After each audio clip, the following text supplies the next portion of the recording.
तो फिल्म की शुरुआत में हम पूरे शहर को क्रिसमस की वजह से सजा हुआ देखते हैं। सारे घर चमकती दमकती नजर आ रही थी। जो नजारा बेहद ही खूबसूरत लग रहा था। यही एक घर ऐसा था जो सजा हुआ नहीं था, जिस घर में हम 3 बच्चों के साथ उनके डैड को देखते। बच्चे अपने डैड से नाराज हो रही थी और साथ ही काफी उदास भी थी, क्योंकि आज क्रिसमस के दिन भी वो अपने बच्चों के साथ वक्त गुजारने की बजाय काम पर जा रही थी। उनकी बातों से हमें पता चलता है कि बच्चों की माँ की मौत हो गई है और अब उनके डैड भी जा रहे हैं। तो उनका ख्याल रखने के लिए एक बूढ़ी औरत को बुलाया जाता है जो उनकी देखभाल करे। अब बच्चों की उदासी दूर करने के लिए वो बूढ़ी औरत उन्हें एक प्यारी सी कहानी सुनाती है, बिल्कुल वैसी ही जैसे मैं आपको सुना रही। कहानी एक छोटे बच्चे की है जो एडवेंचर पे गया था, मतलब अपने सफर पर, जो खूबसूरत होने के साथ साथ काफी कठिन भी था। तो अब उस कहानी में हम बर्फीले इलाके में एक काफी बड़ा जंगल देखते हैं जो बर्फ से ढका हुआ था। यही वो बच्चा निकोलस अपने डैड के साथ रहता था। ये दोनों जब लकड़ियाँ काटने जंगल में जाते हैं तो सामने से एक काफी बड़ा भालू इन्हीं की तरफ आ रहा था।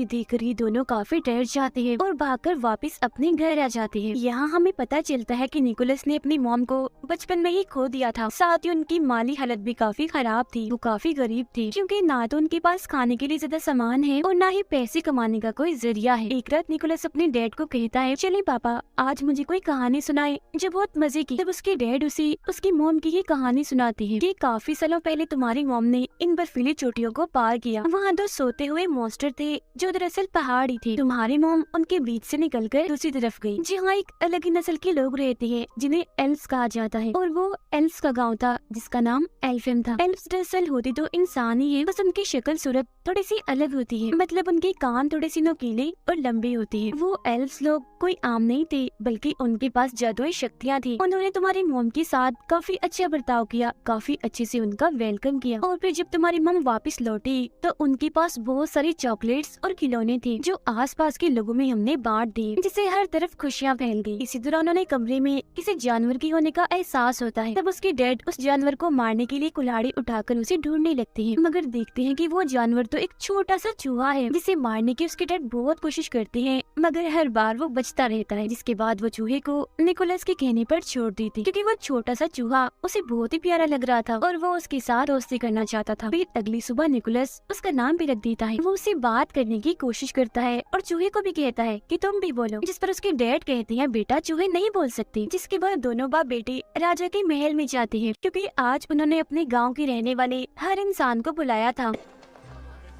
राजा उन सभी को बताते हैं कि मैंने उम्मीद के साथ साथ जीने का मकसद भी खो दिया है, और जो इंसान मुझे उम्मीद के साथ साथ जीने का मकसद लाकर देगा तो उसके बदले में मैं उसे माला माल कर दूंगा। अब जो कहानी निकोलस के डैड ने उसे सुनाई थी वो अब पूरे ही गांव में फैल गई थी, जिससे लोगों को लग रहा था कि एल्व्स का गांव एल्फेम सच में पाया जाता है, जहां जाकर वो राजा के लिए खुशियां, उम्मीद और जीने का मकसद ला सकते हैं, जिसके बदले में राजा उन्हें माला माल कर देगा और वो अमीर बन जाएंगे। गाँव के कुछ लोग निकोलस के डैड से मिलने आते हैं और उन्हें अपने साथ चलने का कहते हैं, जिसमें वो एल्फेम गांव को ढूंढेंगे और राजा के दिए हुए इनाम से अमीर हो जाएंगे। तो अब अपने सारे हालात गरीबी को देखकर उसके डैड भी उनके साथ जाने के लिए मान जाते हैं। ये बात जब वो निकोलस को बताते हैं तो वो उदास हो जाता है, मगर वो उसे तसल्ली देते हुए कहते हैं, मैं वादा करता हूँ बेटा, 7 से 8 दिन में मैं वापिस आ जाऊंगा और मेरे आने तक तुम्हारा ख्याल मेरी बहन रखेगी। फिर जब उसके डैड की बहन घर आती है तो वो उसके डैड के सामने तो काफी अच्छी अच्छी बातें करती है, बहुत अच्छे से पेश आती है, मगर जब उसके डैड जाते हैं तो वो अपना रंग दिखाने लगती है। वो पूरे घर पर कब्जा करके निकोलस के साथ काफी बुरा करती है। वो उसका सामान देकर घर से बाहर निकाल देती है। सामान में निकोलस की एक गुड़िया भी थी जो सब्जी की बनी हुई थी। वो उसे बेहद ही प्यारी थी, क्योंकि उसकी मॉम ने वो बनाई थी, जो उनकी आखिरी निशानी थी। Look, it's got a face.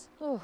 बाहर आने के बाद निकोलस अपने लिए एक टेंट लगाता है और अपने चूहे दोस्त के साथ रात बाहर ही गुजारता है। अब काफी दिन हो गई थी, मगर अभी तक उसके डैड वापस नहीं आए थे, जिससे वो भी अब अपने डैड के वापस आने की उम्मीद खो चुका था। उसे लग रहा था कि कहीं उसके डैड के साथ कुछ हो ना गया हो। फिर अब खाने की तंगी तो उन्हें पहले से ही थी, मगर एक दिन उसके डैड की बहन उसे काफी मजेदार सूप बना के देती है, जिससे काफी मजे लेकर निकोलस पीता भी है। मगर तभी वो बताती है कि ये सूप मैंने तुम्हारी गुड़िया से बनाया, जो सुन उसे काफी गुस्सा आ गया था, इसीलिए वो उस पर चिल्लाने लगता है। मगर अब तभी निकोलस की नजर अपने जलती हुई टोपी पर जाती है जो उसकी मॉम ने ही बनाई थी। तब वो जल्दी से टोपी लेकर बाहर आता है और बर्फ में उसे लगाकर आग बुझा देता है। वो देखता है कि टोपी पर एक नक्शा बना हुआ है और ये नक्शा बिल्कुल वैसे था जैसे उसके डैड ने उसे कहानी सुनाई थी, जिससे वो समझ जाता है कि उसकी मॉम की कहानी सच्ची थी। एल्फियम का गाँव सच में पाया जाता है जहाँ जादू है, तो इसीलिए अब वो ये फैसला करता है कि मैं भी उस गाँव में जाऊंगा। और फिर अगले ही दिन वो अपने साथी चूहे के साथ अपने सफर पर निकल जाता है। सफर के दौरान वो चूहे को नए नए अल्फाज सिखा रहा था, हालांकि उसे पता भी था कि बोल नहीं सकता। पूरा एक दिन का सफर तय करने के बाद वो एक गांव में पहुंचता है जहां उसकी मुलाकात एक बूढ़ी औरत से होती है जो उसे वापस जाने का कहती है और ये भी कि तुम्हारी मेहनत बेकार जाएगी, एल्फियम नहीं पाया जाता, उसकी तलाश में ऐसे जगह जगह मत भटको। मगर वो उसकी बात नहीं मानता और अभी भी अपना सफर जारी रखता है। कुछ और दिन का सफर करने के बाद वो गुफा में पनाह लेता है। वहाँ भी बर्फ थी तो पत्थर को रगड़कर वो आग जलाता है और फिर दुआ करने लगता है कि अगर जादू सच में पाया जाता है तो मेरा चूहा बोलकर दिखाए। और फिर तभी सच में उसका चूहा बोलने लगता है, जो देख निकोलस काफी चौंक जाता है।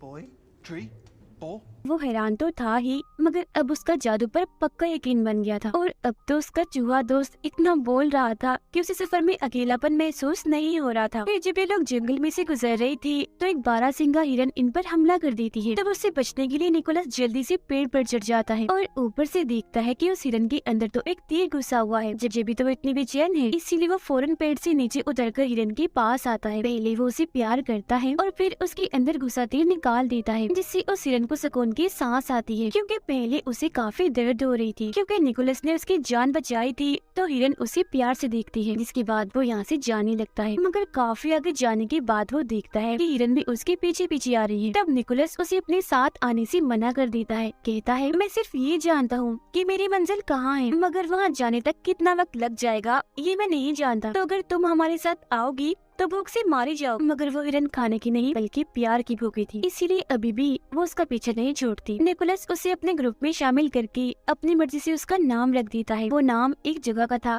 जहाँ जाना उसे काफी पसंद था। फिर अब वो आगे का सफर हिरन पर बैठ कर करता है The very pointy mountain! और दो सोते हुए मॉन्स्टर्स के पास पहुंच जाता है जो असल में पहाड़ी थे। ये बात उसकी मॉम की कहानी में उसके डैड ने भी सुनाई थी, तो इसका मतलब ये होगा कि इसके पीछे ही एल्फियम गांव है। मगर जब भी तीनों पहाड़ों को पार करके दूसरी तरफ जाते हैं तो इन्हीं वहाँ बर्फीली हवाओं के अलावा और कुछ नहीं दिखता। और तभी निकोलस बेहोश होकर गिर जाता है, क्योंकि काफी दिनों से उसने कुछ खाया नहीं था और साथ ही यहाँ ठंड भी बहुत थी। मगर तभी इधर एक बच्ची अपने दादा के साथ आती है। ये दोनों एल्फ्स थे। वो बूढ़ा आदमी जब निकोलस को बेहोश देखता है तो उसके पास आता है और जब वो ये देखता है कि ये तो एक इंसान है तो वो उसकी मदद करने से मना कर देता है। मगर तभी बच्ची बोलती है हमें किसी को भी ऐसी मुसीबत में नहीं छोड़ना चाहिए, कोई भी जरूरतमंद हो जिसकी मदद चाहिए हमें हर हाल में उसकी मदद करनी चाहिए, फिर चाहे वो कोई भी हो, एल्फ हो या इंसान हो। जो बात सुनकर उसके दादा निकोलस पर एक जादू करते हैं जिससे वो फौरन होश में आ जाता है। अब बूढ़े आदमी ने उस पर यकीन का जादू किया था, जिसका मतलब था कि अब निकोलस जिस जिस चीज पर यकीन करेगा और यकीन के साथ उसे सोचेगा तो वही होने लगेगा, मतलब कि वही यकीन उसे दिखने लगेगा। निकोलस उन्हें बताता है कि मैं यहाँ अपने डैड को ढूंढने आया हूँ जो एल्फियम की तलाश में निकले थे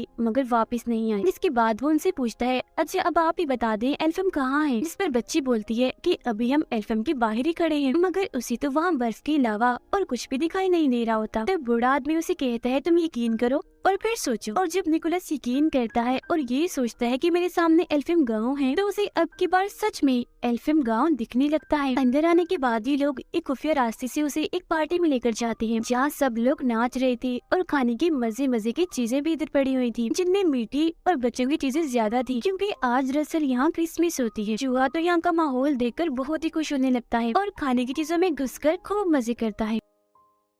मगर तभी इसी बीच एल्फ्स की रानी वहाँ आ जाती है और सब कुछ तबाह कर देती है, क्योंकि उसने सबको पार्टी करने से मना किया था। वजह ये थी कि सभी एल्फ्स काफी दुखी थे क्योंकि इंसानों ने उन्हें धोखा दिया था। वो एक एल्फ बच्ची को अगवा करके अपने साथ ले गए थे। ये सुनकर निकोलस उठता है तो रानी उसे देखकर और भड़क जाती है, कहती है ये क्या, अभी भी हमारे गाँव में एक इंसानी बच्चा है, ये क्या हो रहा है इधर। वो निकोलस से पूछती है क्या कर रहे हो यहाँ, और वैसे तुम इधर आए ही क्या करने हो, एक और बच्चे चुराने आए हो। जो सुनकर निकोलस उन्हें बताता है, नहीं रानी जी, मैं किसी बच्चे को अगवा करने नहीं आया बल्कि अपने डैड को ढूंढने आया हूँ, क्योंकि वो एल्फियम गांव की तलाश में निकली थी। और आप फिक्र मत कीजिए, मैं आपसे वादा करता हूँ कि वो एल्फ बच्चा जिसे इंसान अगवा करके ले गए हैं उसे मैं वापस जरूर लेकर आऊंगा। मगर रानी उसकी एक नहीं सुनती और सजा देने के लिए उसे एक मीनार की चोटी में कैद कर देती है। यहाँ उसकी मुलाकात एक उड़ने वाली एल्फ से होती है जो दरअसल एक एल्फ परी थी। उसे पटाखे फोड़ने का बहुत शौक था। उसके पास जादू था जिसकी मदद से वो हवा में पटाखे फोड़ा करती थी और एक अच्छी बात, वो हमेशा सच बोलती थी। अब निकोलस उसे बताता है कि मेरी मॉम भी यहाँ एल्फियम आई थी, उनके साथ तो यहाँ के लोगों ने बहुत अच्छा सलूक किया था, काफी अच्छे से उनका वेलकम किया था। मगर रानी ने तो मुझे यहाँ इस मीनार में कैद कर दिया है और मुझे अपने डैड को ढूंढना है, तो प्लीज मेरी मदद कर दो ना यहाँ से निकलने में। इस पर वो मान जाती है। मगर तभी इधर एक काफी बड़ा मॉन्स्टर आ जाता है जो पहले सो रहा था और अब इन दोनों की आवाजों से उसकी आँख खुल गई थी। वो जैसे एक इंसान इन निकोलस को यहाँ देखता है तो उसे पकड़ लेता है, क्योंकि वो उसे खाने का सोच रहा था, जो देखकर तो निकोलस की हालत खराब हो जाती है। तो वो परी एल्फ उसकी जान बचाने के लिए मॉन्स्टर के मुंह में एक जलता हुआ पटाखा डाल देती है, जिससे वो मॉन्स्टर किसी गुब्बारे की तरह फट जाता है और वो निकोलस को लेकर यहाँ से उड़ जाती है। वो दोनों फिर एक घर की छत पर आके गिरते हैं, जिन्हें रानी की गार्ड देख लेती है। तब उनसे बचने के लिए वो निकोलस को यहाँ से ले जाने लगती है। इसी भागम भाग में निकोलस एक क्लास में घुस जाता है, जहाँ की टीचर एक इंसान को देखकर काफी हैरान थी और फौरन गार्ड्स को यहाँ बुलाने लगती है। मगर तभी वो टीचर को समझाता है कि आप इंसानों को इसीलिए बुरा समझते हैं ना कि वो एल्फ बच्चे को अगवा करके ले गई। मैं वादा करता हूँ कि उस बच्चे को वापस जरूर लेकर आऊंगा। जो सुनकर वो टीचर निकोलस को एक खुफिया रास्ते से भगा देती है। इतनी ही देर में इधर उसके हिरन दोस्त भी आ गई थी, जिस पर निकोलस और एल्फियम परी बैठकर यहाँ एल्फियम गाँव से निकलने लगती। जिस दौरान गार्ड भी उनका पीछा कर रही थी। तब उनका ध्यान भटकाने के लिए एल्फ परी बार बार पटाखे फोड़ने लगती है। मगर जब वो देखती है कि बाहर जाने का दरवाजा बंद हो रहा है तो वो खुद अंदर ही रुककर निकोलस को यहाँ से भगा देती। काफी मीलों का सफर तय करने के बाद भी निकोलस को उस अगवा हुए एल्फ बच्चे का कोई नामो निशान नहीं मिलता। फिर जब वो गॉड से दुआ करता है कि मुझे कोई रास्ता दिखाएं, तो तब उसे जंगल में एक गोल्डन रंग की रस्सी बंधी हुई दिखती है, जिसका पीछा करने पर वो एक पिंजरे तक पहुंचता है। इसमें और कोई नहीं बल्कि वो एल्फ बच्चा कैद था। अब इससे पहले वो उसे यहाँ से निकालता तब इधर कुछ लोग आ जाते हैं, जिनमें निकोलस के डैड भी थे। वो अपने डैड से गले मिलता है और कहता है कि हमें इस एल्फियम बच्चे को वापस छोड़ना होगा, जिस पर उसके डैड समेत सब लोग मना कर देते हैं। कहते हैं कि नहीं, हम इसे वापस नहीं दे सकते, क्योंकि हो सकता है कि राजा इसे देखकर खुश हो, इससे उन्हें उम्मीद और जीने का मकसद मिले, जिसके बदले में वो हमें ढेर सारा पैसा देंगे। तो इसीलिए अब ये निकोलस को भी पेड़ से बांध देते हैं। उसे उसके डैड ही बांध रहे थे, जिस दौरान चूहा उनसे बोल रहा था, उन्हें ऐसा करने से मना कर रहा था। अब चूहे को बोलता हुआ देखकर वो भी काफी हैरान थे। सबके सोने के बाद उसके डैड उसके पास आते हैं और वो निकोलस के साथ साथ उस एल्फ बच्चे को भी पिंजरे से आजाद कर देते हैं और बताते हैं कि उन सबके सामने मैं तुम्हारी मदद नहीं कर सकता था, इसीलिए मैंने तुम्हें बांध दिया था। अब इससे पहले वो यहाँ से निकलते सारे लोग जाग जाते हैं और तीरों से उन पर हमला कर देते हैं। अब हिरन के ऊपर निकोलस और वो एल्फ बच्चा बैठा हुआ था। हिरन के पीछे एक बग्गी बंधी हुई थी, जिसमें उसके डैड बैठे हुए थे, जिस वजह से हिरन तेजी से नहीं दौड़ पा रही थी। तभी निकोलस को याद आता है कि मुझ पर तो यकीन का जादू हुआ है, इन्हें मैं जो भी यकीन करके सोचूंगा वो पूरा हो जाएगा। तो वो हिरन पर हाथ रखकर उसे उड़ने का कहता है। हिरन थोड़ा सा ऊपर उड़ती तो है, मगर वजन ज्यादा होने की वजह से वो काफी ऊपर नहीं उड़ पाती और वापस से नीचे आ जाती। ये देखकर उसके डैड अपने बेटे निकोलस की जान बचाने के लिए अपनी बग्गी की रस्सी काट देते हैं और जाकर एक खाई में गिरते हैं, जिससे उनकी मौत हो जाती है,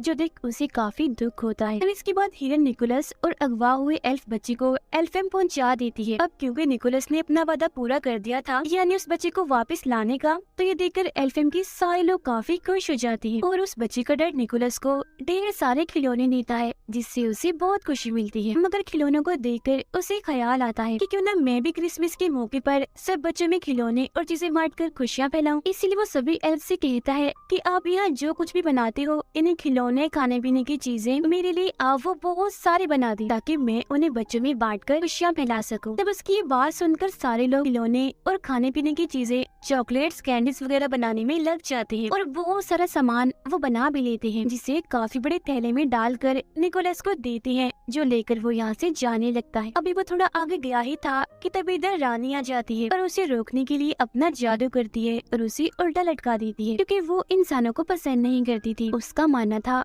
कि इंसान मतलब ही होते, मगर तभी रानी की नजर निकोलस की गले में लटके लॉकेट पर जाती है जो उसकी मॉम का था। निकोलस ये बात रानी को बताता है कि ये मेरी मॉम का है, तो वो उसे नीचे उतारती है। वो जज्बाती हो गई थी और कहने लगती है कि काफी सालों पहले तुम्हारी मॉम इधर आई थी, हम दोनों बहुत अच्छी दोस्ती थी, मगर जब वो यहाँ से गई तो बहुत सारे खिलौने और चॉकलेट्स लेकर गई। साथ ही जाने से पहले उन्होंने ये वादा किया था कि मैं वापस आपसे मिलने आती रहा करूंगी, मगर आज काफी साल हो गए हैं वो कभी भी नहीं आई। जिस पर निकोलस बताता है कि वो आती जरूर, मगर जब मेरी मॉम यहाँ से गई, एक बीमारी की वजह से उनकी मौत हो गई। ये सुनकर रानी समेत सभी लोग काफी हैरान और दुखी हो गई थी। रानी को यकीन आ गया था कि सब इंसान एक जैसे नहीं होते, मतलब अगर इंसान बुरे होते हैं तो उनमें से कुछ अच्छे भी होते, इसीलिए वो उसे तोहफे से भरा हुआ थैला ले जाने देती है। निकोलस चीजों से भरा थैला लेकर हिरन पर बैठता है और उड़ जाता है और सीधा आता है राजा के महल में, जहाँ राजा काफी उदास थे। वो राजा को खिलौनों की सूरत में खुशी और उम्मीद की किरण दिखाता है, जिसके बाद राजा और निकोलस हिरन पर बैठकर सब बच्चों के घर जाते हैं और उनके पास खिलौने और चॉकलेट्स कैंडीज रखते हैं, क्योंकि जब बच्चे सुबह उठकर अपने खिलौने देखकर खुश होंगे तो बच्चों की वो खुशी ही राजा के लिए उम्मीद की किरण होगी। सब बच्चों को खिलौने बांटने के बाद राजा निकोलस से कहते हैं कि मेरे लिए काम करोगी, हर साल ऐसे तुम्हें खिलौनों की सूरत में बच्चों को खुशियाँ और उम्मीद देनी होगी, और इस काम में मैं भी तुम्हारा साथ दूंगा। और साल का वो दिन होगा क्रिसमस का दिन,